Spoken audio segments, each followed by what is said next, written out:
You got into the safety business because you wanted to protect people, but somewhere along the way, the job started controlling your time, your schedule, your priorities, even your income potential. What if the expertise you've built over the years in the field can give you something more? More freedom, more control, more ownership of your future. I'm Sheldon Primus, the author of 7 Steps to Starting a Profitable Safety Consulting Business and the host of the Safety Consultant Podcast, with more than 350 episodes helping safety professionals become consultants and grow their career. Consulting changed my life. In fact, I'm a full-time RVer, and one consulting contract paid for my home I live in today. Now, I help safety professionals build their own consulting practice through bi-weekly coaching calls, accountability, and personal guidance. But this program isn't for everyone. Start with the Consultant Readiness Audit at sheldon.coach. What if everything we thought we knew about safety was just interference?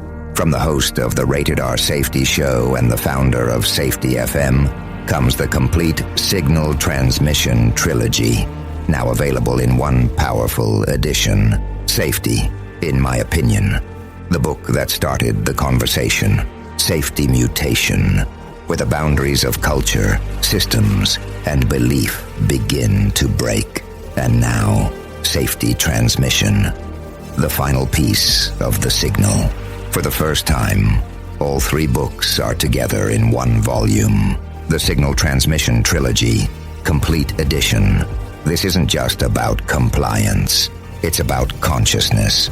It's about decoding the way we think, lead, and live, inside and outside the system. Whether you've been following the signal since the beginning or you're just now tuning in, this is the version to own. Search Signal Trilogy on Amazon or visit safetyfm.com to get your copy now.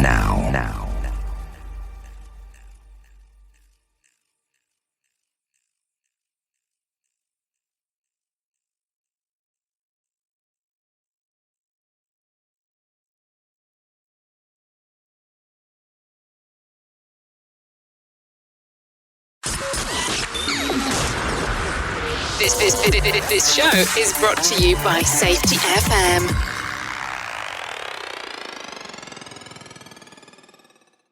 Warning! The following podcast contains adult language, adult content, weird and unusual stories that all happen to be true. We didn't start this war on safety, but we're going to fight that safety war and we're going to win it. I wanted to touch on a recent story from one of our projects. We heard the story before, if you've been in safety long enough, as the steel-toe boots story. It sort of like goes like this. My father, grandfather, great-uncle, great-great-grandfather died down the streets, distant cousin by marriage, once removed. Worked in either a shipyard, a logging town in the Pacific Northwest, crab fishing boat, mine, or other place, and was standing under a load that was about 5,000 pounds, 10,000 pounds, so suspended by a crane 60 foot up in the air. And for some unknown reason, the load let loose. The rigging failed. The rig failed. The crane failed. But something mysterious happened and it dropped the load. And it fell on the person's foot. And of course, it's about 100 years ago, right? And if it was not for that steel toe boot, or safety toe boot, like we say today, he would still have his toes. I can't count the number of times I've heard this story. But the story is still out there after 31 years. And it's being spread to a new generation of workers. They hold on to this idea, even in the face of injuries. Scientific data, common sense, training, leadership, everything else, they still hold on to this belief because someone told it to them. Some kind of trusted family member with this story. I mean, we all know it's probably not true, right? So how do you confront this false belief? This is how I had to handle it this week. First, I said, look, dude, I don't know who told you that, but that story is like baloney, right? So I go into the facts of the story. We come to an agreement that there's a lot of other things that go on before the actual incident. Like, why would the load fall? Was it bad rigging? Crane wasn't inspected? Poor maintenance on the crane? Signals mixed up? Whole bunch of stuff that could go wrong. And the other thing is, why was the guy standing under the load? Right? We're talking multiple violations of good safety practices on top of OSHA regulations here.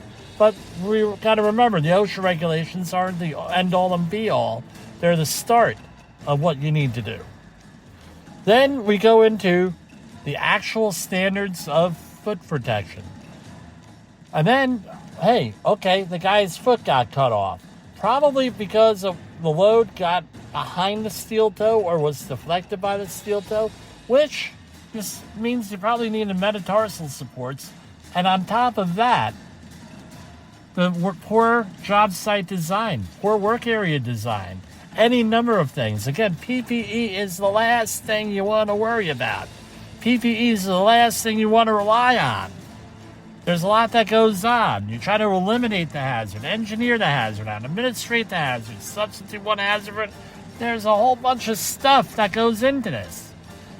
To go and rely on a worker, right, to wear the right PPE, that's asking a lot of any worker, because workers forget. You get these stories of bad reinforcement out there and lack of enforcement of rules. And then we finally get into that safety toe shoes all have their limitations.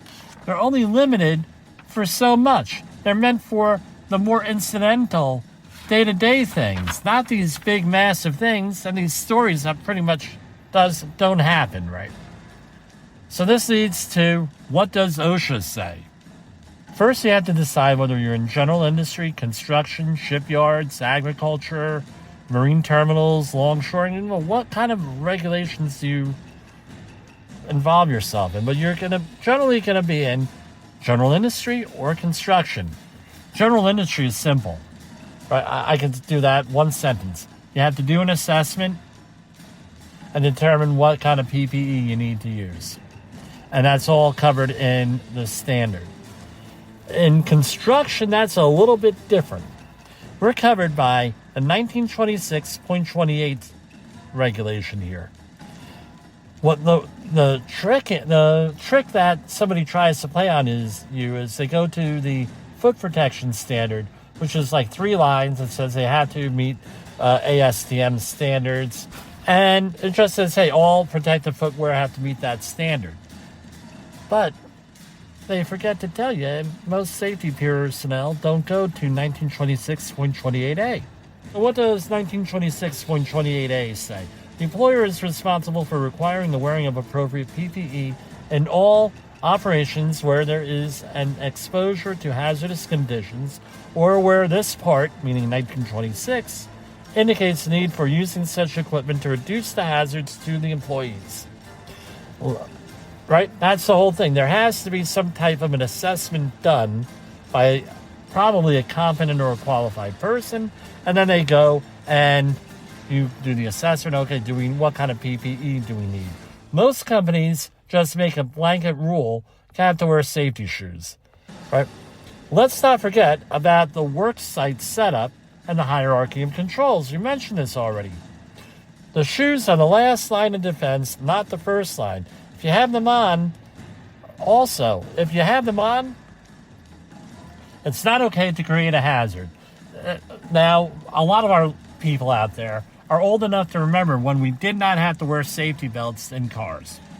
And then in the early 80s, people started wearing safety belts in cars.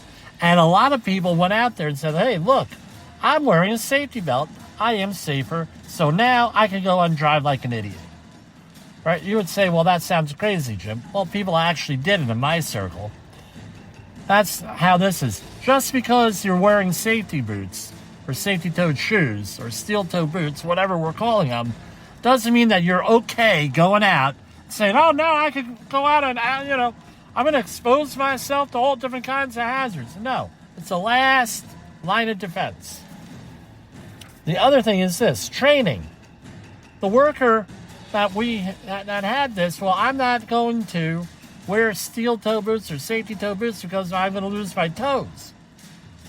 Well, if you had that belief that you're going to lose your toes, do you really blame the kid? Right? This 22-year-old kid, right? Are you really going to blame the kid if this is what he's been told by a mentor? Don't wear them, blah, blah, blah, blah, blah. You're going to lose your toes? No, you're going to lose your toes. You're not going to buy them. So there's got to be some kind of training here, and also some kind of enforcement and some kind of leadership associated with safety training, with managing people, actually enforcing the rules. Because after a while, maybe the guy's going to have an exposure where thank God he has that steel toe boot or that safety toe boot. He's going to say, oh, wow, damn good thing I was wearing them. And it's going to reinforce that versus, oh, I have a foot injury, right? But thank God I wasn't wearing steel toe boots because I would have lost my toe. I mean, this is crazy. So when this person saw this, he got very upset.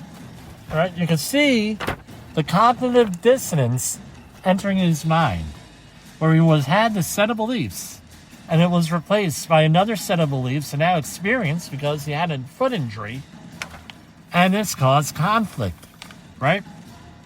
So you have to learn how to manage that, and that's a subject for a future podcast. The views and opinions expressed on this podcast are those of the host and its guest and do not necessarily reflect the official policy or position of the company. Examples of analysis discussed within this podcast are only examples. They should not be utilized in the real world as the only solution available, as they are based only on very limited and dated open source information. Assumptions made within this analysis are not reflective of the position of the company. No part of this podcast may be reproduced, stored in a retrieval system, or transmitted in any form or by any means, mechanical, electronic, recording, or otherwise, without prior written permission of the creator of the podcast, Jay Allen. You got into the safety business because you wanted to protect people, but somewhere along the way, the job started controlling your time, your schedule, your priorities, even your income potential. What if the expertise you've built over the years in the field can give you something more? More freedom, more control, more ownership of your future. I'm Sheldon Primus, the author of 7 Steps to Starting a Profitable Safety Consulting Business and the host of the Safety Consultant Podcast, with more than 350 episodes helping safety professionals become consultants and grow their career. Consulting changed my life. In fact, I'm a full-time RVer, and one consulting contract paid for my home I live in today.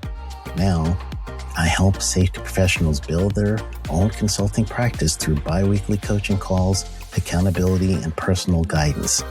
But this program isn't for everyone. Start with the Consultant Readiness Audit at sheldon.coach. What if everything we thought we knew about safety was just interference?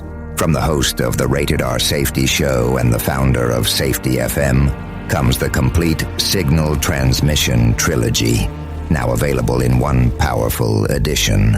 Safety, in my opinion, the book that started the conversation. Safety Mutation, where the boundaries of culture, systems, and belief begin to break. And now, Safety Transmission, the final piece of the signal. For the first time, all 3 books are together in one volume. The Signal Transmission Trilogy, Complete Edition. This isn't just about compliance. It's about consciousness. It's about decoding the way we think, lead, and live, inside and outside the system. Whether you've been following the signal since the beginning or you're just now tuning in, this is the version to own. Search Signal Trilogy on Amazon or visit safetyfm.com to get your copy now.